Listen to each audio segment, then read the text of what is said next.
বৈষ্ণব সাহিত্যে কোষকাব্য কাকে বলা হয়? পদসংকলন গ্রন্থ পদ্মাবলীকে। সন তারিখযুক্ত প্রথম বাংলা গ্রন্থের নাম কি? শ্রীকৃষ্ণ বিজয়। শ্রীকৃষ্ণ বিজয়ের অপর নাম কি? গোবিন্দ বিজয় বা গোবিন্দ মঙ্গল। কবিরঞ্জন কার উপাধি?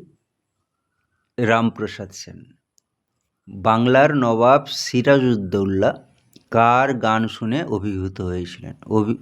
এটা রামপ্রসাদ সেন। পূর্ববঙ্গে সবচেয়ে জনপ্রিয় হয়েছিল কার মনসামঙ্গল কাব্য? বিজয়গুপ্ত। ধর্মমঙ্গলে কোন রাজার উল্লেখ আছে? ধর্মপাল। বাংলা সাহিত্যের প্রথম পঠনীয় গ্রন্থের নাম কি?